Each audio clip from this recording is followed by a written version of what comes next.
이제 기출문제를 가지고 실제 적용을 해보는 시간입니다. 선생님이 가장 먼저 가지고 온 이 문제는 진짜 쉬운 문제야. 그런데 선생님이 이걸 왜 가지고 왔느냐? 선생님이 아까 상대 빈곤 비율과 절대 빈곤율이 같을 때 과연 빈곤선이 같다고 할 수 있느냐에 대해서 이견이 있다 그랬어. 사실 맞아. 왜? 현실에서 실제 그렇지 않은 경우가 있는 건 사실이니까. 하지만 우리는 기준을 세워야지. 그 기준이 뭐라 그랬어? 평가원이라고 그랬습니다.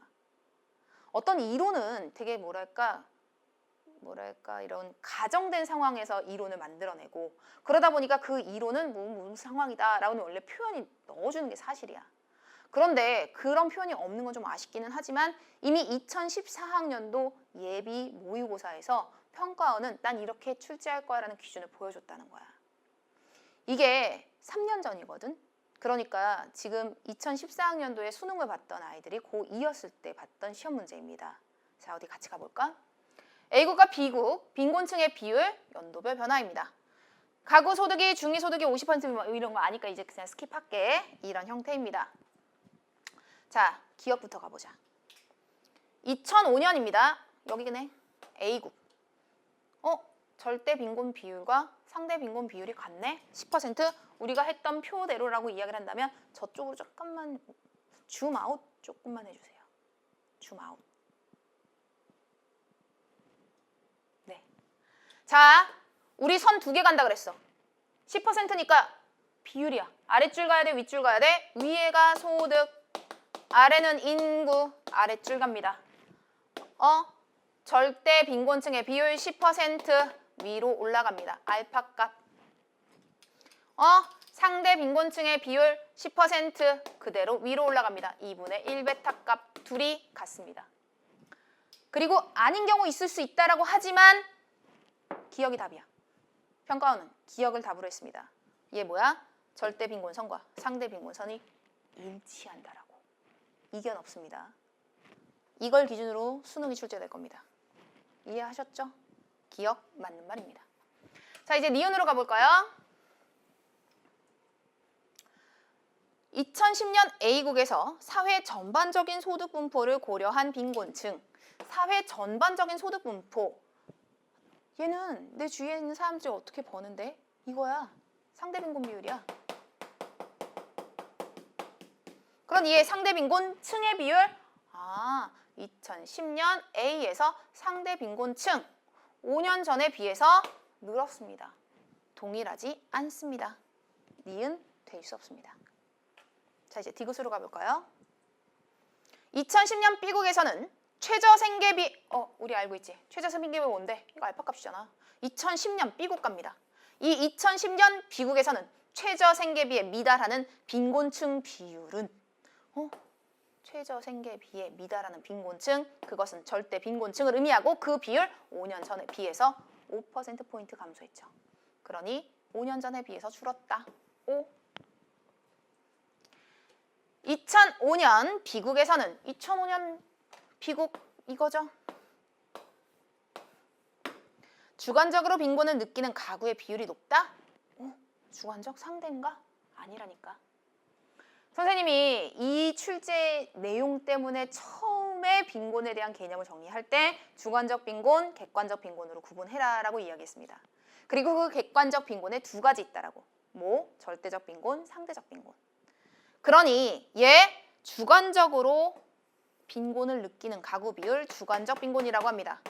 그 어디에도 해당되지 않습니다. 그러니 리을 맞지 않습니다. 그래서 답은 기억과 디귿 2번이 됩니다. 선생님이 이 기준을 다시 얘기해주는 이유는 이 문제가 어려워서가 아니야. 애기들이 왜요? 비율이랑 같은데 선이 같다라고 봐야 돼? 아니라 그래요. 누구는 같다 그러고 누구는 아니라 그러는데요. 이 기준 평가원 기준으로 가자 이거야. 왜? 우리는 뭐 잘 보려고 시험 공부하는 거야? 수능 잘 보려고. 이해하셨죠? 약속? 자, 헛갈리면 안 됩니다. 그리고 이 부분 확신을 가지고 풀어야 된다는 거. 근데 아까 얘기했듯이 이걸 메인으로 내지는 않을 거야. 왜냐면 논란의 여지가 너무 많으니까. 하지만 혹시 나온다고 할지라도 빈곤율이 같으면 빈곤선도 같다라고 봐야 됩니다. 자, 이제 다음 문제 가보자. 2015학년도 9월 모의평가. 작년이었지? 그리고 이 작년의 모의평가 중에서는 선생님이 3문제 중에서 1문제를 가지고 왔어. 왜? 여기서 볼 만한 개념이 있기 때문에. 그런데 이 개념 가기 전에 애기들에게 꼭 보여주고 싶은 비율의 개념이 하나 있습니다. 비율. 원래는 비율 절대치 증감량부터 시작해야지 이 수업이 완벽할 거야. 내년에는 아마 그렇게 수업을 진행하지 않을까? 인강을. 내년에 우린 만나지 않을 거니까. 그지? 비율의 개념이라는 게 가장 먼저 세팅이 되어야지 실제 이런 개념들에서 적용되는 비율 문제도 풀 수가 있거든. 하지만 빈곤에 대한 개념에 포인트를 맞추다 보니까 이 부분을 좀 안 하고 지나간 부분이 좀 선생님 계속 뭐랄까 찜찜하다고나 할까? 근데 여기서 꼭 하나만, 한 가지만 짚고 넘어가 보자. 비율입니다. 얘 전체분의 부분일 수 있습니다. 기준분의 비교입니다. 우리 이거 알파분의 베타, 즉 분모분의 분자라고 설정할 수 있습니다. 분모분의 분자값만 잘 설정해도 틀리지 않습니다. 그러니 아기가 무엇이 분모값이 되는지 무엇이 분자값이 되는지를 판단해야 돼. 그리고 무엇이 분모값으로 넣어주고 무엇을 분자값으로 넣어주는지를 확인해서 써주고 시작하는 거야. 우선 선생님이 아기들한테 조금 여기서 한 개념만 짚고 넘어가려고 하는 거거든. 뭐냐면 비율의 변화를 통해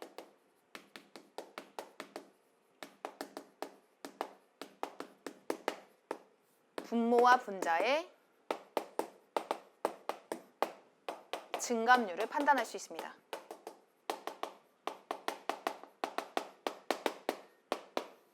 무슨 말인데요? 자, 보자. 선생님이 아이들에게 항상 이야기해주는 체지방률이 있습니다. 마음에 확 와닿지 않니? 여기 나 고3이라는 아이가 있어. 이 아이는 3월부터 시작해서 이제 11월, 이제 끝이 거의 보입니다. 이 11월까지 체중은 계속해서 증가하고 있어. 그런데 체지방률도 느는 거야. 체지방률이 10%에서 20%로 증가하였대. 얘가 의미하는 바가 무엇일까요? 이겁니다. 얘는 뭔데요? 우리 체지방률 무엇인지 확인해보자. 아, 체지방률이라는 개념은 여기에서 전체 몸무게 중에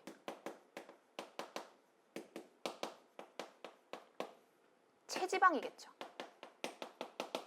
얘가 10%에서 20%로 증가했다라는 이 말. 알파분의 베타 값이 알파 프라임, 베타 프라임으로 변했는데 이 값이 커졌어요. 자, 우리가 한 가지 확실한 건 알 수 있어. 뭐? 체중이 증가했대. 체중이 증가했으니 알파 값은 커졌어요. 그런데 10%가 20%가 됐어. 베타 값은 더 커져야 합니다. 이것이 의미하는 바. 아, 비율의 변화를 통해서 분모와 분자의 증감률을 구분할 수 있겠구나. 아, 이 경우 분모값이 커졌는데 비율이 커졌으니 분자값은 더 커졌겠구나라는 걸 상상할 수 있습니다. 상상이 아니지. 추론해낼 수 있지. 확인할 수 있는 거야.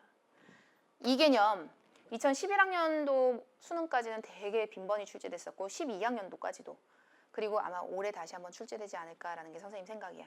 자, 다시 봅니다. 비율의 변화를 통해 우리는 분모분의 분자의 증감률을 확인할 수 있습니다.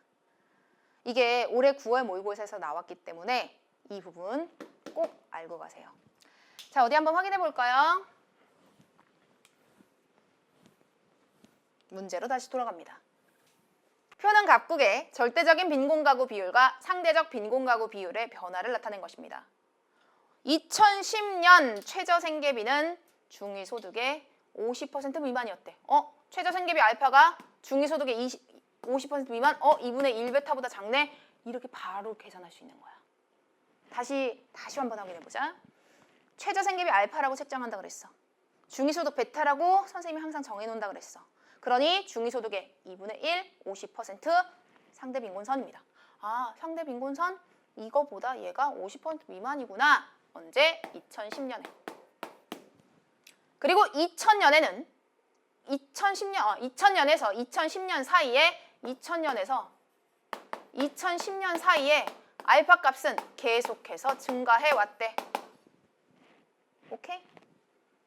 A, B는 각각 절대적 빈곤 가구와 상대적 빈곤 가구 중 하나이며 각국의 모든 가구 구성원 수는 동일하다. 이런 식으로 주어진다 그랬어. 만약에 주어지지 않으면 인구수랑 알 수 없겠지만 보통은 대부분 다 주어지니까 이거 한번 꼭 확인하는 연습 필요합니다.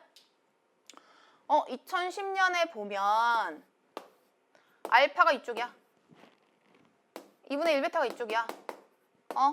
당연히 절대 빈곤 비율보다 상대 빈곤 비율이 큽니다. 2010년 큰 퍼센트지 10% 값 A가 상대 빈곤입니다. 그리고 10%보다 작은 5% 얘가 절대 빈곤입니다. A 상대 빈곤이구나. B 절대 빈곤율 이야기하는 거구나. 이건 율을 보여주는 거니까. 그지? 자, 이제 문제 풀어볼까요? 여기다 적으면. 자, 다시 봅니다. A가 뭐라 그랬어? 상대. B가 뭐라 그랬어? 절대.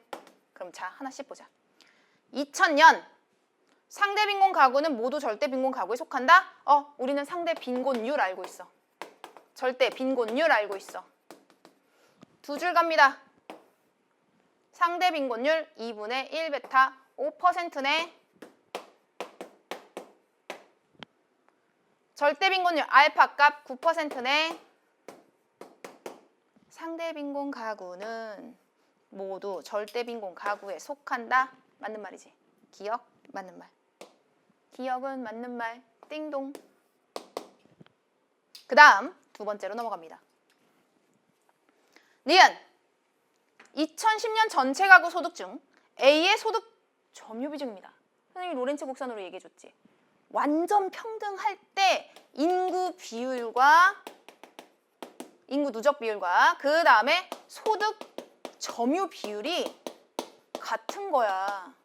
이거는 완전 평등을 얘기한단 말이야.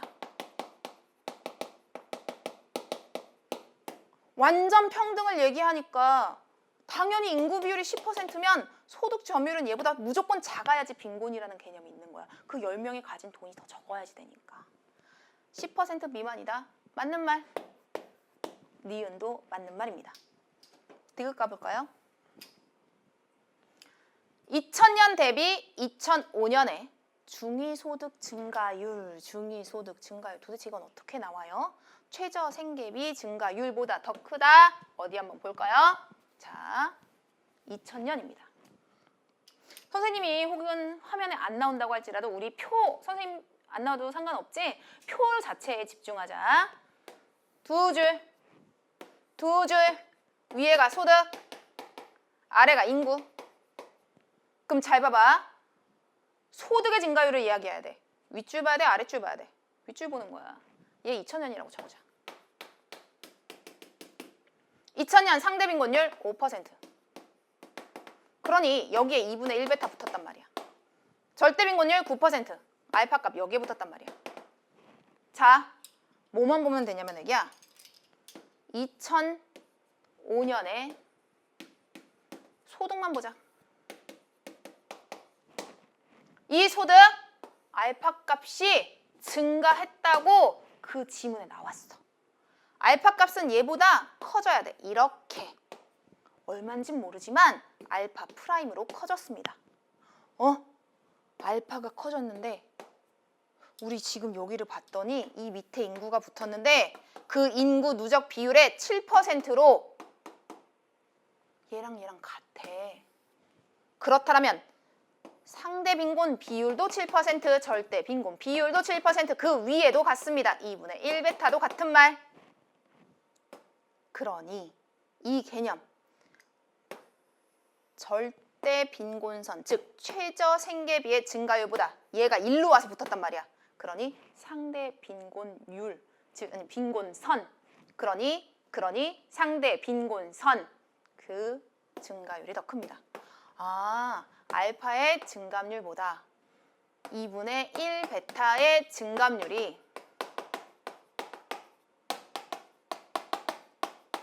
더 크구나. 근데 그거 아니야, 애기들? 비율이잖아. 중위소득이 베타잖아. 그러니 이 베타의 증감률이 더 크게 되는 거야. 이해하셨죠? 자, 이제 리을로 갑니다. 2005년에 상대 빈곤선은 절대 빈곤선과 일치하며 라고 이야기했습니다. 어디 한번 볼까요? 이 문제입니다. 2005년 상대 빈곤선. 2005년 갔더니 그지? 얘 7%네. 이 7%로 얘 알파값 2분의 1 베타값 같습니다. 얘까지는 맞아. 그리고 2010년입니다. 2010년에 상대적 빈곤선이라고 이야기합니다. 상대 빈곤 비율 10%야. 얘가 뭐 예를 들면 상대 빈곤이니까 2분의 1 베타 프라임 뭐 이렇다고 치자. 그러면 여기에 5% 여기 붙습니다. 알파 프라임. 인구가 2배네요. 여기까지는 괜찮아. 이거 2배인지 모른다니까. 소득의 순서의 나열이지 이 위에 2배 되는지 모른다니까. 그러니 얘 2배 될 수 없습니다.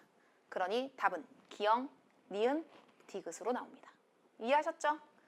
이 부분들, 이 개념, 실제로 디귿 같은 경우 증감률이라든지 이 개념은 비율이 완벽하게 세팅이 되어 있어야지 더 이해가 되기가 쉬운 부분인데 선생님이 이 비율의 값을 이야기를 해주는 이유도 올해랑 또 연관돼서 나올 거거든. 그런데 지금 시간상 빈곤의 포인트가 맞춰진 수업인 걸 감안을 했었을 때 이 정도에서 끝날 수밖에 없어서 선생님도 조금은 아쉽기는 해. 애기들 다시 한번 분모분의 분자 설정하는 거, 그 다음에 그 비율의 변화라든지 증감률의 변화 확인하고 가셔야 됩니다. 자, 이제 올해 문제로 가보자. 네 문제 푼다 그랬죠? 세 번째 문제입니다. 조금밖에 남지 않았어. 자, 올해 6월 모의고사입니다.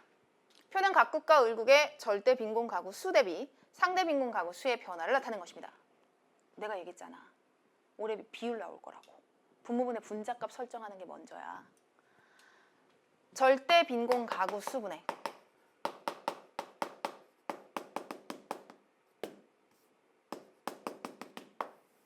그리고 얘 상대 빈곤 가구 수입니다.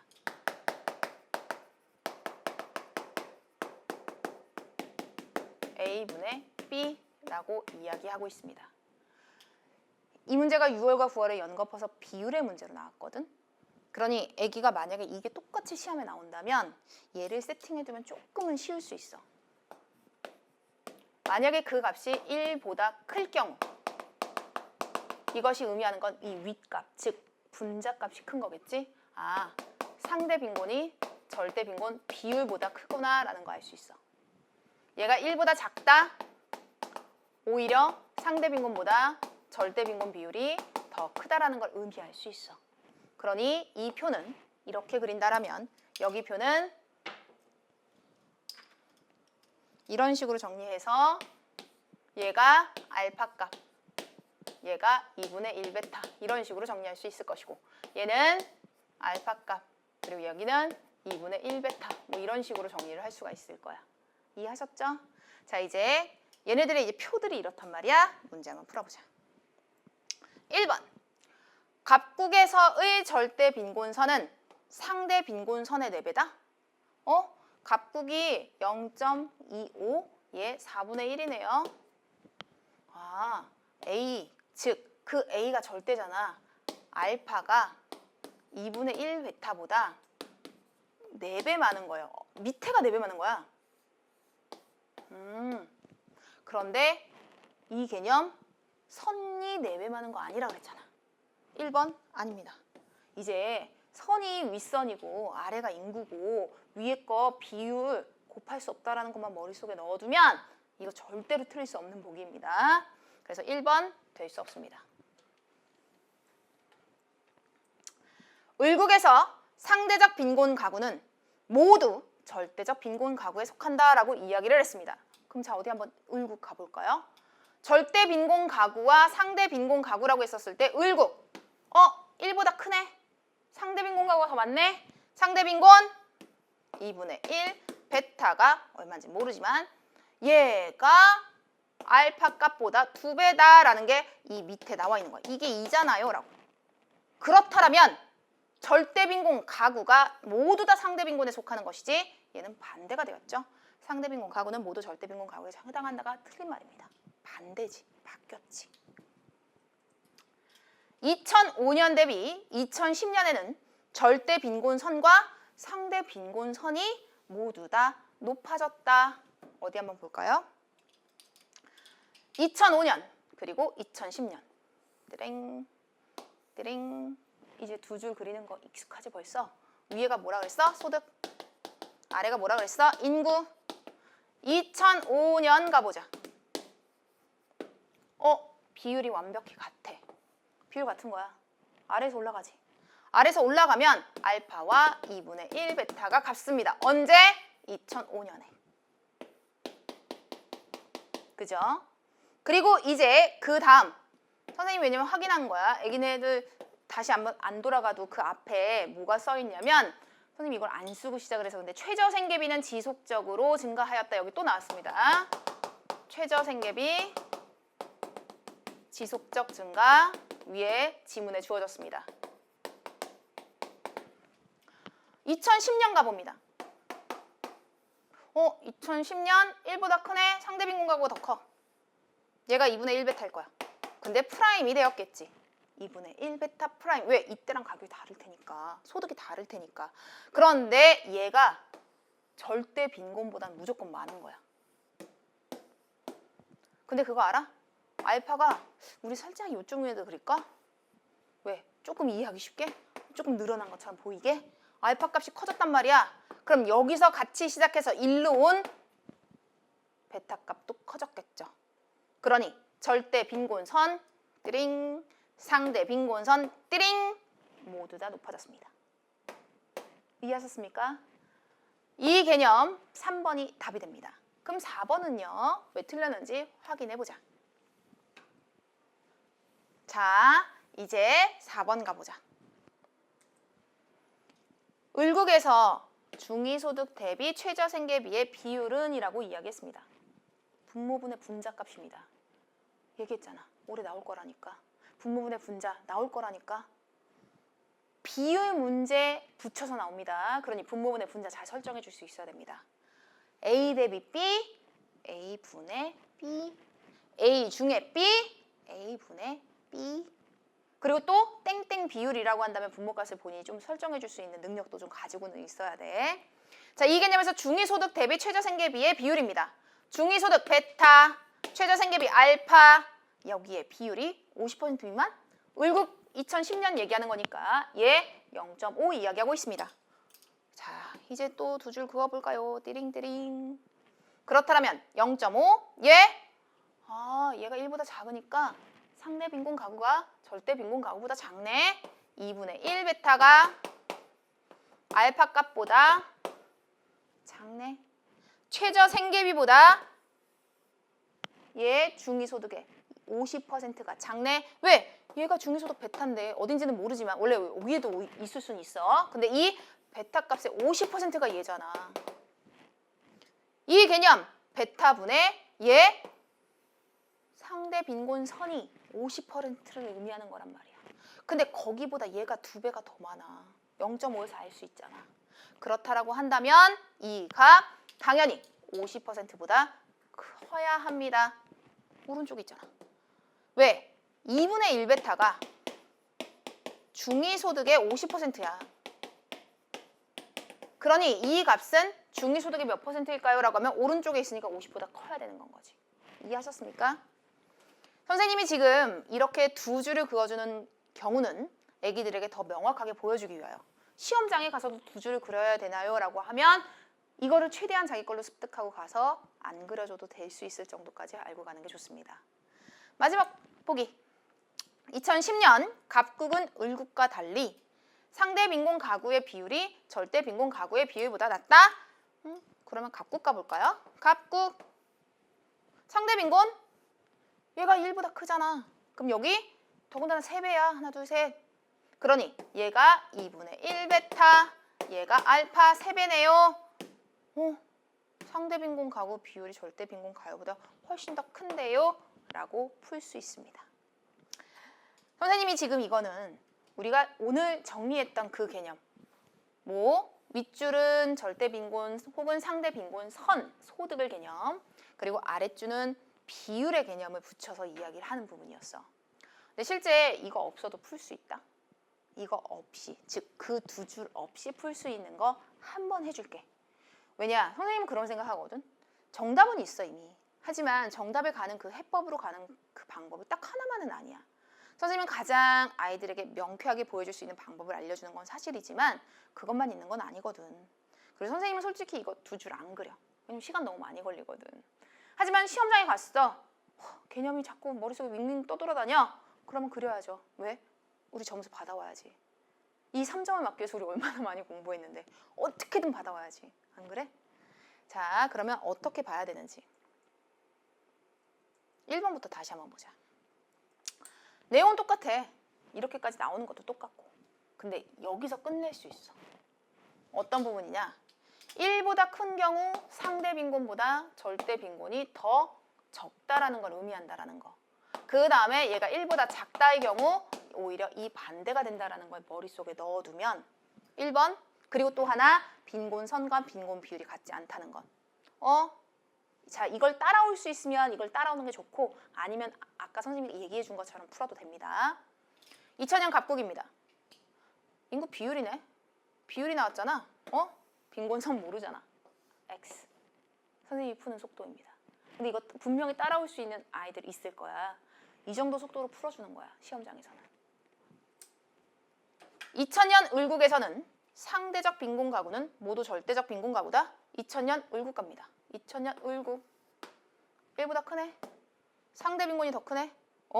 상대 빈곤이 더 큰데 어떻게 절대 빈곤에 다 포함될 수가 있어. 안 되지. 끝. 어느 정도 속도인지 알겠지. 세 번째입니다. 2005년 대비 2010년 갑국에서는 절대 빈곤선과 상대 빈곤선이 모두 높아졌다. 얘 2005년, 2010년 비교네. 2005, 2010. 얘 1로 완벽히 같으니까 알파와 2분의 1베타가 같아. 같은 점에서 시작해. 끝. 그런데 2005년 갑국 상대 빈곤이 더 커졌어. 즉 상대 빈곤 더 커졌어. 2분의 1 베타 프라임. 그런데 얘 무조건 알파 값 또 커졌어. 왜? 지문에 주어졌잖아. 얘도 커졌는데 얘는 더 커졌으니 둘 다 높아져야지. 끝. 답은 3번입니다. 4번. 을국에서 중위소득 대비 최저생계비. 애기 머릿속에 있어야 돼. 이 문제 중위소득의 50%가 2분의 1 베타 상대 빈곤선이니까 지금 을국 0.5 얘 그렇다라고 한다면 얘는 절대 빈곤이 더 크단 말이야. 알파 값보다 2분의 1이. 그러면 50이 여긴데 왜 50보다 커야지. 안 돼. 패스. 그리고 이제 그 다음입니다. 을국과 달리 갑국은 을국과 달리라고 이야기했습니다. 2010년 봤더니 상대 빈곤이 더 많아. 말도 안 돼. 끝. 이 정도 속도에 풀 수 있는 문제였어. 왜? 개념이 완벽하게 세팅되어 있으면. 이제 그렇게 2016학년도 마지막 모의평가 9월 모의평가의 11번 문제로 정리해봅니다. 자, 이제 오늘의 마지막 문제 2016학년도 9월 모의평가 11번 문제입니다. 올해 이 부분은 다시 얘기합니다. 분모분의 분자값 설정하는 걸로 문제 출제될 가능성 아주 높습니다. 어디 한번 같이 볼까? 그림에 대한 분석으로 옳은 것은 보기에 있는 대로 골라주세요. 이 기간 동안 A부터 C국의 전체 가구 수와 절대 빈곤 가구 수는 지속적으로 증가했습니다. 전체 가구 수 증가했구나. 그리고 절대 빈곤 가구 수도 증가했구나. 그리고 우리 항상 표현해주는 방식처럼 가구 수, 구성원 동일하구나.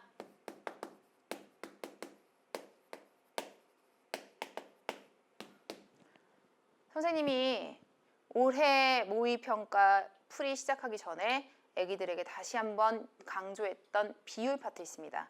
선생님은 실제로 표 분석이나 자료 분석할 때 비율부터 시작해. 비율이 가장 근간이거든. 선생님 딱 수업 딱 3번 해. 3번 하면 끝나. 비율 절대치 증감률 끝. 그 다음에 빈곤 끝. 그리고 계층 이동 끝. 개념만 완벽하게 알면 그게 뭘로 나오든 상관이 없거든. 분모분의 분자야. 그게 전체 부모 중에 한부모가 나오든 그게 전체 부모 중에 혹은 뭐 친족 가구 중에 확대 가족이 나오든 전혀 상관이 없어. 애기들 다시 한번 얘기합니다.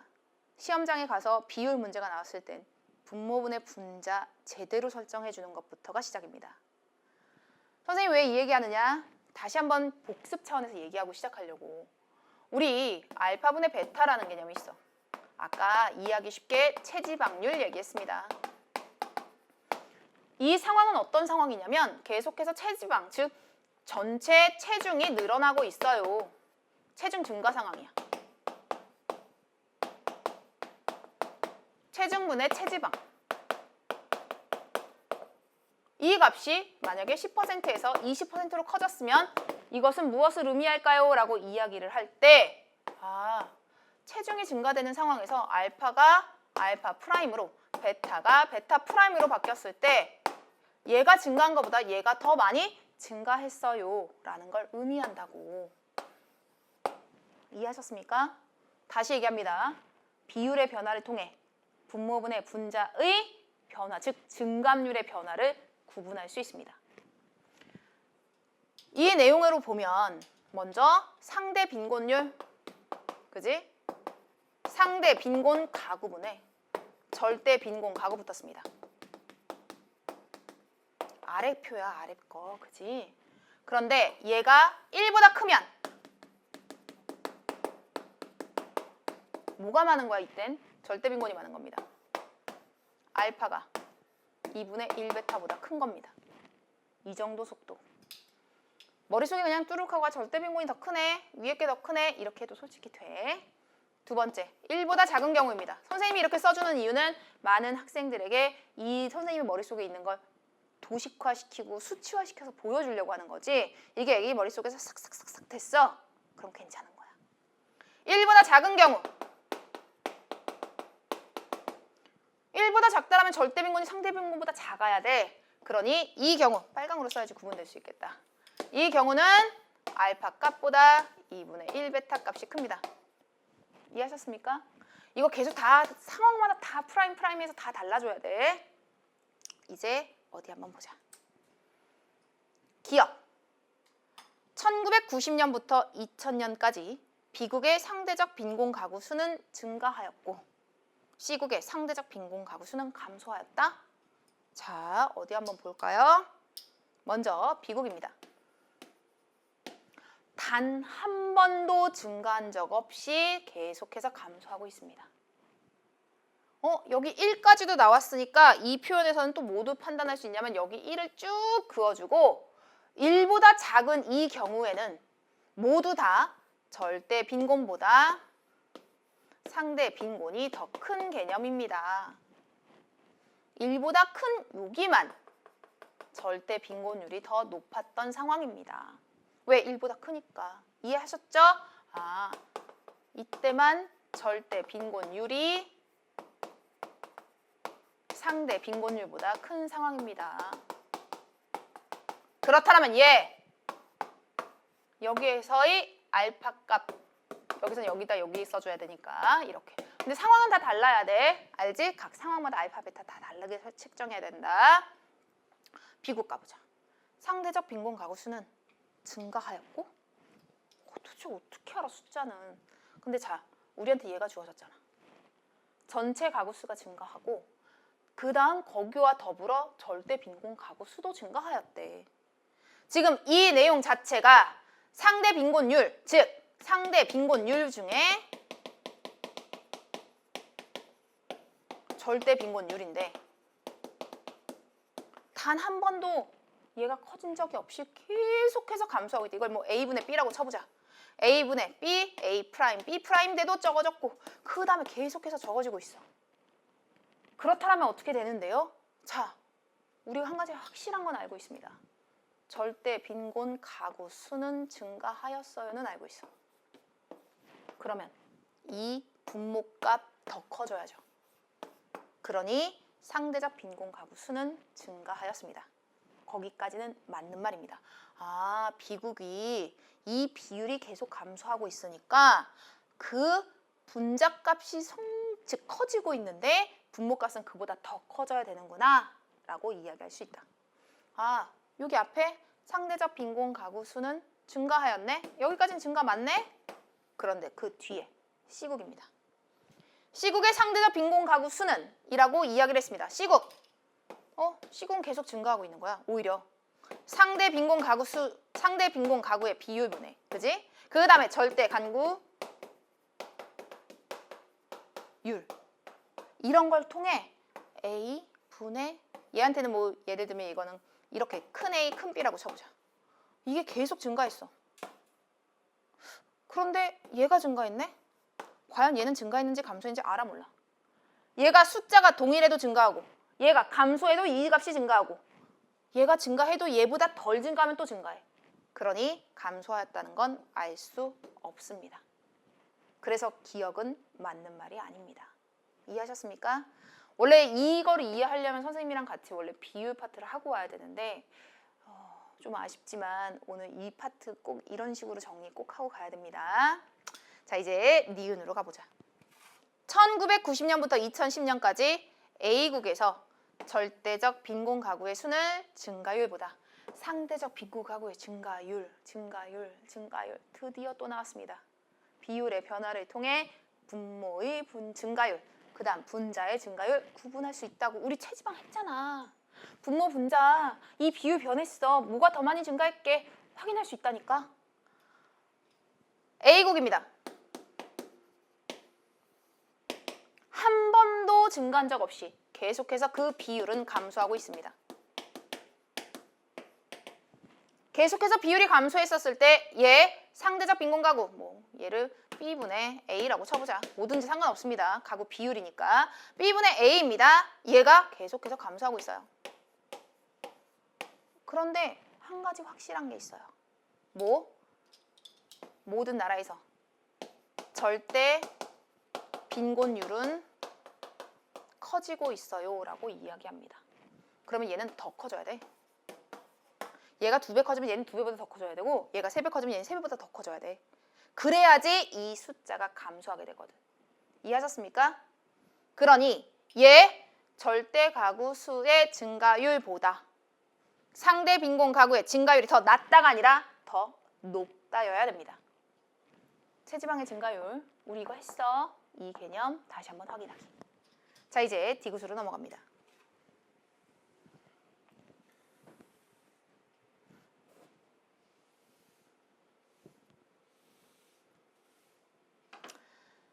(1995년부터 2010년까지) 비국에서 중위소득의 2분의 1이 중위소득의 2분의 1 50% 중위소득의 2분의 1 얘 상대 빈곤선 비국입니다. 띠링. 단 한 번도 1을 넘은 적이 없습니다. 단 한 번도 1을 넘은 적이 없다라면 항상 상대 빈곤 가구가 더 많다는 걸 의미합니다. 아, 단 한 번도 상대 빈곤 가구가 절대 빈곤 가구보다 적은 적이 없군. 아, 항상 2분의 1 베타는 알파 값보다 오른쪽에 와 있습니다. 이 이야기 중위소득의 얘 어때? 중위소득의 2분의 1이 얘잖아. 최저생계비가 얘잖아. 그러니 중위소득의 2분의 1은 최저생계비보다 크다. 디귿은 맞는 말입니다. 자, 오늘의 마지막입니다. 2005년부터 2010년까지 2005년, 2010년 모두 다 1을 넘은 적이 없습니다. 1보다 다 작아. 이걸 했잖아. 다시 또 지금만 몇 번만 하는지, 그지? 절대적 빈곤 가구는 모두 상대적 빈곤 가구 안에 속하게 됩니다. 그래서 답은 디귿과 리을로 이야기할 수 있습니다. 자, 이제 선생님이랑 모든 빈곤 파트 정리했습니다. 개념도 다 정리했고 가장 중요한 문제, 4문제도 풀어봤다는 거, 그지? 근데 그 문제만 완벽하게 이해해도 수능장에서 잘 풀 수 있을 거야. 선생님이 빈곤 문제를 정리를 하면서 솔직히 조금 아쉬운 게 사실이야. 조금 일찍 만났더라면 비율, 절대치, 증감률도 할 수 있지 않았을까? 뭐 이런 아쉬움들이 남거든.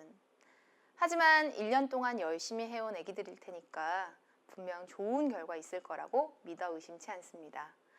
오늘 선생님이 빈곤 파트를 정리하게 된 이유, 어떤 인터넷 사이트에 재수가 싫어요 라고 하는 그 댓글, 그리고 누가 나에게 빈곤 좀 명확하게 설명해줘요 라는 그 댓글, 뭔가 해주고 싶었어. 그 학생이 이 인터넷 강의를 볼지는 모르겠다. 꼭 보면 꼭 시험장에서 맞아오기를. 그리고 또 하나, 선생님이 마지막 이걸 다시 또 띄워놨습니다. 왜? 빈곤할 때 아이들이 가장 어려워하는 부분은 소득선과 인구 누적 부분을 자꾸 엇갈려 해서. 그런데 이 두 선은 개념이 다르다라는 거. 위에 거 비례 성립하지 않습니다. 성립하는 경우도 있어. 하지만 아닌 경우가 더 많고 그건 상황에 따라 다른 거야. 그러니 얘가 2배라고 쟤도 2배다 이러면 안 된다고. 그리고 또 하나, 인구 누적. 물론 선생님이 이렇게 인구 누적이라고 하는 이유는 가구당 구성원이 동일하다 라는 개념이 설정되어 있을 때야. 보통 시험 문제에서 다 이걸 주기 때문에 선생님이 이렇게 이해하기 쉬우라고 써놓은 개념이니까 애기들 이 개념, 얘가 표현됐는지 안 됐는지도 확인해 보셔야 합니다. 진짜 이제 모든 인터넷 강의가 마무리가 되었습니다. 선생님은 그렇게 생각해. 좋은 학교를 가지 않는다고, 혹은 좋은 성적을 맞지 않았다고 불행하거나 혹은 너무 살 가치가 없거나 말도 안 돼. 그런데 행복한다라는 그 개념에서 분명 좋은 학교나 좋은 성적은 그 수단적인 부분에서는 그 값어치를 하거든. 선생님이 살아보니까 꼭 좋은 학교를 나왔다고 행복하지도 않고 돈이 많다고 행복하지도 않더라고. 하지만 좋은 학교를 나오면 살기가 편하더라고. 돈이 좀 많으면 할 수 있는 게 많더라고. 그런 개념에서 애기들에게 최고의 수단, 최고의 성적이 애기 손에 쥐어지기를 바랍니다. 1년 동안 열심히 했을 거 믿으니까 다음 주에 있을 수능에서 최고의 성적 받아올 거라 생각합니다. 이 시간까지 인터넷 강의를 통해 자기가 부족한 부분을 찾으려고 했던 애기들에게 분명히 좋은 결과가 있을 거라고 믿어 의심치 않으니까 화이팅! 진짜로 선생님이 애기들을 응원하겠습니다. 수고하셨습니다.